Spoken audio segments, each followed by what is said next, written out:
కృష్ణా జిల్లా మచిలీపట్నం పాత కక్షల నేపథ్యంలో జనసేన పార్టీ 2వ డివిజన్ ఇన్ఛార్జి మణిబాబుపై కొమ్మూరి మనోజ్ అనే వ్యక్తి దాడికి పాల్పడటం కలకలం రేపింది. స్థానిక మచిలీపట్నం 2వ డివిజన్లో జనసేన పార్టీ తరపున ఇన్ఛార్జిగా విధులు నిర్వర్తిస్తున్న మణిబాబుపై పాత కక్షల నేపథ్యంలో అదే వార్డుకు చెందిన కొమ్మూరి మనోజ్ అనే వ్యక్తి కత్తితో దాడికి పాల్పడ్డాడు. ఈ హత్యాయత్నంలో మణిబాబు త్రుటిలో తప్పించుకున్నారు. హత్యాయత్నం ప్రయత్నం చేసిన వ్యక్తి ఇతర విషయాలపై పోలీసు విచారణలో ముద్దాయి ఉన్నట్లు సమాచారం. చిలకలపూడి పోలీసులు కేసు నమోదు చేసి దర్యాప్తు చేస్తున్నారు. అందరికీ నమస్కారం. నా పేరు ఏవన మణిబాబు. నేను 2వ వార్డు జనసేన ఇన్ఛార్జిగా ఉన్నాను. ఈరోజు ప్రెస్ మీట్ పెట్టడానికి గల ముఖ్య కారణం ఏంటంటే, నిన్న జరిగిన కారణం కూడా ఏంటంటే, ఇక్కడ లోకల్లో వైసీపీకి సంబంధించిన అర్జా కిరణ్ కుమార్ అనే అతను గతంలో నాకు అతనికి కొన్ని ఆర్థిక లావాదేవీల వల్ల మా ఇద్దరికి సైట్లు గొడవలు జరిగినాయి. అతను నేను మాట అనుకున్నాం. ఆ తర్వాత నాకు సంబంధించిన కొన్ని కేసు కూడా పెట్టడం జరిగింది. అది సివిల్ కోర్టులో అది ఆరోపణలు జరిగింది. ఫైనల్ జడ్జిమెంట్ ఇచ్చేటప్పుడు కూడా ఆఫ్టర్ లంచ్ జడ్జిమెంట్ ఇవ్వడానికి ఫైనల్ చేశారు జడ్జి గారు. అప్పుడు వాళ్ళు జీవితంలో ఎప్పుడు నీతో మేము గొడవ పడము, నీకు ఇవ్వాల్సినవి మేము ఇచ్చేస్తామని చెప్పి జడ్జి గారి సమక్షంలో ఒప్పుకోవడం జరిగింది.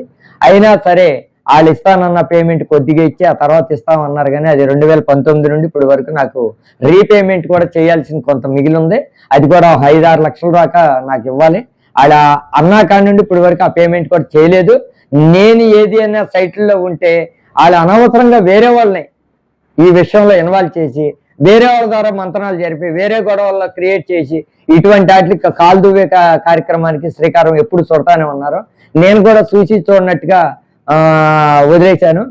నిన్న ఏ కారణం లేకుండా అకారణంగా వచ్చి నాకు అక్కడ ఉన్న నాకు ఫోన్ చేశాడు. నేను భోజనం చేస్తున్నా, మా ఇంట్లో భోజనం చేస్తున్న టైంలో ఫోన్ చేసి, అరే లంజా కొడక ఎక్కడున్నావురా నువ్వు, నీతో పని ఉంది, నువ్వు ఎక్కడున్నావు చెప్పు, ఏంట్రా నువ్వు మా మీద ఇన్ఫర్మేషన్ ఇస్తున్నావంట, నువ్వేమైనా పీకుతావారా, నీ గవర్నమెంట్ వచ్చి ఏమైనా పీకిందారా, నువ్వు ఎవరి మీద కంప్లైంట్ ఇస్తున్నావు, నేను గంజాయి అమ్ముతున్నానంట, గంజాయి తాగుతున్నానంట అని కంప్లైంట్ ఇచ్చావంట.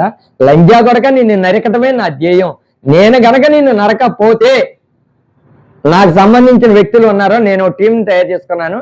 నువ్వు మమ్మల్ని ఎలా అయితే అరికడదాం అనుకుంటున్నావో నిన్ను నేను చంపకపోతే నేను మా అమ్మకి పుట్టలేదని చెప్పి నా మీద సవాల్ ఇసిరి రాత్రి నేను భోజనం చేసే టైంలో ఫోన్ చేశాడు. నేను భోజనం చేస్తున్నాను, అర్ధంతరంగా భోజనం వదిలి ఇక్కడ ఏమన్నా జరుగుతుందేమో నా ఆఫీస్ దగ్గర అన్న కంగారుతో నేను వచ్చాను. వచ్చే లోపలికి ఇవన్నీ పగలగొట్టేయటం, రాళ్ళు ఇసిరేయటం అన్నీ జరిగింది. పైన హౌస్ ఓనర్ గారు ఉన్నారు, మీకేం సంబంధం, ఆ షట్టర్ల మీద రాళ్ళు ఇసురుతాం ఏంటంటే నిన్ను కూడా చంపేస్తాను లంజా కొడక అని చెప్పి ఆయన కూడా తిట్టారు. ఇక్కడికి వచ్చిన తర్వాత చూస్తే కొట్టేసి ఇది నాశనం చేసి వెళ్ళిపోయారు.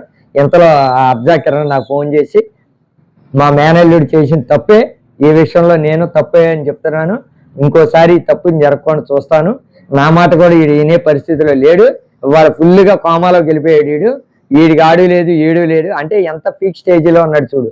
ఆడు లేదు ఈడు లేదు, వీడిప్పుడు వాళ్ళు నేనేం చెప్పినా నా మాట వినే పరిస్థితిలో లేడు. కాబట్టి రేపు ఉదయం నేను వచ్చి నీతో కూర్చొని మాట్లాడతాను, ఇవాళ నైట్కి మాత్రం అవసరమైతే ఫోను బ్లాక్ లిస్ట్లో పెట్టాయని చెప్పి నాకు ఫోన్ చేశాను. నేను ఫోన్లో కూడా రికార్డ్ అయ్యి ఉంది. ఇది ఎటువంటి ఆడి మీద అక్కస్తో నాకు చెప్పేది ఏం కాదు.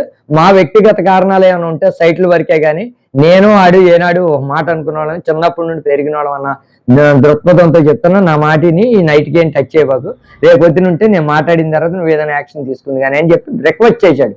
దానికి నేను బయలుదేరి సరే చిన్నప్పటి నుండి ఫ్రెండ్స్ కదా, ఆడు నేను ఏదో మాట అనుకున్నా. ఆడో పార్టీ వైసీపీ పార్టీ తరఫున ఆడు చేశాడు, జనసేన నుండి చేసాం, టీడీపీ నుండి మావాడు మేకా విజయన్, సొంటి కృష్ణప్రసాద్ గారు చేస్తున్నారు. 3 పార్టీలు ఉన్నాయి. ఇక్కడ ఏదైనా కుల మతాలకు అతీతంగా మేము ఏదైనా చేయాలనుకున్నా కలిసికట్టే చేస్తాం. అది మంచి కార్యక్రమం అయితేనే చేస్తాం. అదేవిధంగా నేను పొద్దున్నే మాకు సంబంధించిన నాయకులందరినీ కన్సల్ట్ చేశాను. మా బండి రామకృష్ణ గారు ఫోన్ చేసి చెప్పాను. ఇక్కడ జరిగిన సంఘటన ఫోటోలు తీసి వీడియో తీసి మొత్తం ఆయనకి నేను చూపించాను. వెంటనే వెళ్ళి నువ్వు ఎటువంటి యాక్షన్ తీసుకున్నా డిపార్ట్మెంట్ తరఫున రా తప్ప నువ్వు వాళ్ళ మీద ఎదురు దాడి చేయటం కానీ వాళ్ళని అంటాం కానీ ఏం చేయొద్దు. డిపార్ట్మెంట్ వాళ్ళకి అప్పు చెప్తే వాళ్ళు చేయాల్సిన రీతిలో వాళ్ళు చేస్తారు. నేను ఏదైనా ఉంటే నేను డిపార్ట్మెంట్ తరఫున సీఏ గారికి నేను మాట్లాడతాను, నువ్వు కంప్లైంట్ రాసి ఆయనకి ఇవ్వమని చెప్పారు. నేను డైరెక్ట్గా కంప్లైంట్ నా స్వహస్తాలతో నేనే రాసి తీసుకెళ్ళి నబీ గారికి ఇచ్చి, సార్ ఇలా జరిగిందని మొత్తం మ్యాటర్ మొత్తం చెప్పాను. నేను ఫోన్ చేసిన తీసుకెళ్ళి కంప్లైంట్ ఇచ్చిన 10 నిమిషాల్లో సిఏ గారు ఫోన్ చేయటం, వాళ్ళని తీసుకొచ్చి లోపల కూర్చోబెడతాం చేశారు. ఈ విషయంలో పోలీస్ యంత్రాంగం కొద్దిగా స్పీడ్గానే స్పందించింది. కానీ వీళ్ళ మీద మాత్రం నేను ఇక్కడ మాట్లాడుతూ ఉన్నా, వాళ్ళ మావి మాట్లాడుతూనే ఉన్నాడు, వేరే అతను ఇద్దరు, ఏది గొడవ పడవద్దు, దీన్ని ఇంతటితో మర్చిపోతామన్న ఉద్దేశంతో లేదో నన్ను రాత్రి జరిగిన సంఘటన మీద చెప్తా ఉన్నారు. వీడు అర్ధాంతరంగా బండి వేసుకొచ్చి అక్కడ నుండి వచ్చేసి మొత్తం పెనకట్టించుకుని డైరెక్ట్గా వచ్చేసాడు లోపలికి. వచ్చేసరి వీళ్ళు అర్ధాంతరంగా ఆయన తోసుకెళ్ళిపోయి బయటికి లాక్కెళ్ళిపోయి ఆయన పడా 2 దెబ్బలు కొట్టి వాళ్ళ మాయ కత్తి లాగేసుకున్నాడు. ఇది ఏది ఏమైనా సరే నేను ఈ మాతవరం ఏరియా కాదు, ఏ ఏరియాలో కూడా నిన్ను తిరగను, నిన్ను చంపడమే నా ధ్యేయం ఇదే అని బలంగా కొమ్మూరి ఇతను మనోజ్ బలంగా చెప్తున్నాడు. నేనే కాదు, నాతో పాటు నా టీము మొత్తం నీ గురించి నిఘా పెట్టాము. నువ్వు ఎక్కడ దొరికినా సరే నిన్ను చంపేయటం కన్ఫామ్, ఇది రాసి పెట్టుకో.